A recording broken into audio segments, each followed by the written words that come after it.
Hi guys, it's Alan Hewitt again. I'm making my second podcast as a British Skydiving Rigger Examiner. I hope the quality of this one and the content is a little bit more defined. However, the first podcast was my views on British Skydiving Rigging Committee and the fact that I was in shock that they wouldn't allow a British Skydiving Rigging Examiner to actually run a basic rigging course. This podcast, however, is extremely important, and I want everybody to share this podcast with all riggers, all advanced riggers, all examiners, because what's going to happen now is a major change to the rigging committee. The first change is the Safety and Training Committee. There's going to be 15 members on the Safety and Training Committee, and it's going to be made up of a different group of bodies, no longer going to be chief instructors. It will consist of 3 members of British Skydiving staff. 2 of them will be the safety and training officers. It will be the medical advisor, and it will be the chairman of the British Skydiving Rigging Committee. Those 5 places will be permanent. They won't change. In addition to that, there's another 10 places. Now, these 10 places we're open to an application and an interview process. So if you want to be on the Safety and Training Committee and you meet one of the following criteria, you have to fill out an application form and go through an interview process with either the CEO or the head of safety and training. One can be an advanced rigger. There'll be 2 instructor examiners. There'll be 4 chief instructors. One of them, however, will be from JSAT. So the chief instructor at the Joint Service Parachute Centre at Netheravon will have a permanent place on the Safety and Training Committee.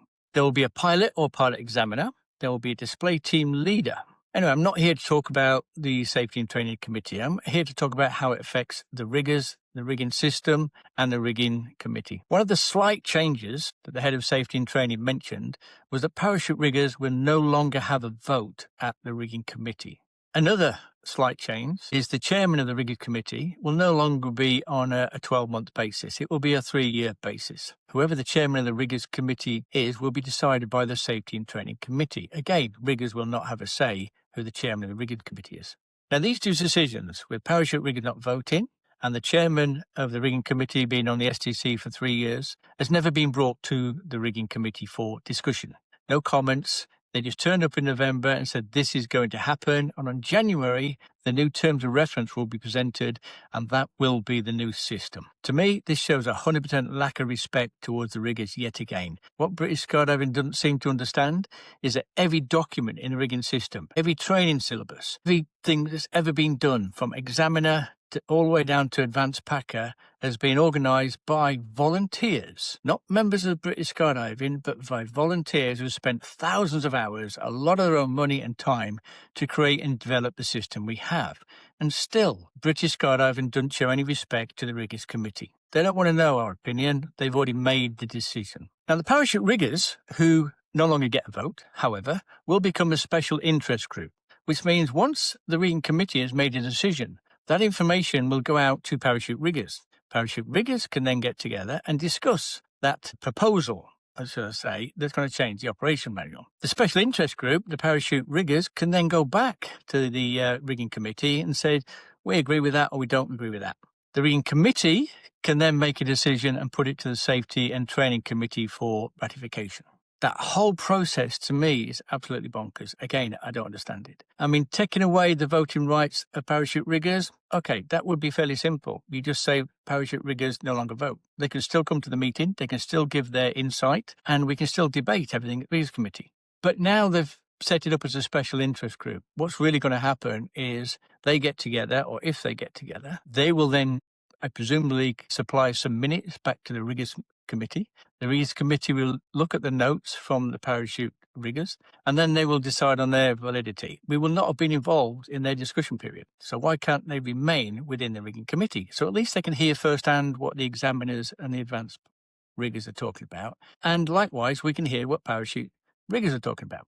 The whole structure of having a special parachute interest group is just ludicrous. We don't need it. Just leave the riggers in the riggers committee. However, I still don't agree on taking the vote away from parachute riggers. Every parachute rigger should be involved with the development, as we've been through many, many years, of the rigging system, the training systems, the documentation, the paperwork. Because the feedback we get from parachute riggers, sometimes a lot more we get from examiners or advanced riggers. Now, of course, there's one slot on the Safety and Training Committee for an advanced rigger, in addition to the chairman of the Riggers Committee. Anybody who wants to apply to be on the Safety and Training Committee who holds an advanced rigger or rig examiner qualification can fill out an application and they can be interviewed. And if they get the job, they will be members of the Safety and Training Committee. If they don't get 15 members of the Safety and Training Committee, they're then going to do a recruitment drive, ask people who wants to be part of the Safety and Training Committee. Another thing that the head of Safety and Training said was he doesn't want the Rigging Committee and the Safety and Training Committee to be held on the same day. There's too much administration. Now, my advice to parachute riggers,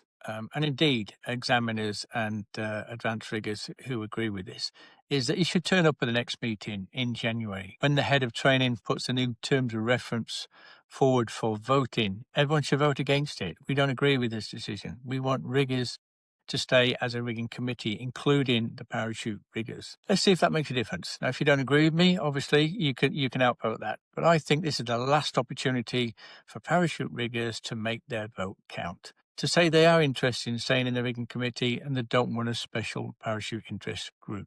Now, another thing to consider is over the past year or two, we've had on average 7 to 5 advanced rigger examiners turn up at the meetings. And we've had 4 or 5 parachute riggers, and sometimes they outnumber the advanced riggers and examiners. However, the past year or so, we've had some hot topics at the Riggers Committee, mainly trying to extend from the 6-month reserve repack cycle to a 12-month. So a lot more people have been involved in the last year or so than they usually are. Prior to this topic, we used to have anywhere between 4 to 6 members turning up, and that was made up of, say, 1 or 2 examiners, maybe 1 advanced rigger, but also parachute riggers.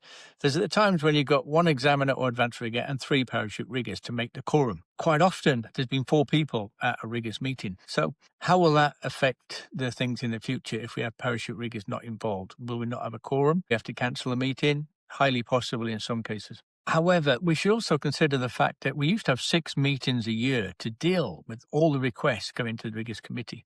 That's been reduced to 4 meetings a year. And it's proven over the last few meetings, there's not enough time.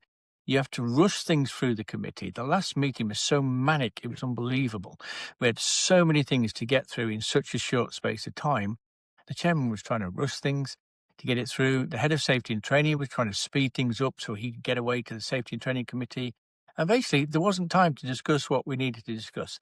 The reality is, 4 meetings a year is not enough. We need to go back to 6 meetings a year, and we need parachute riggers to be part of those meetings.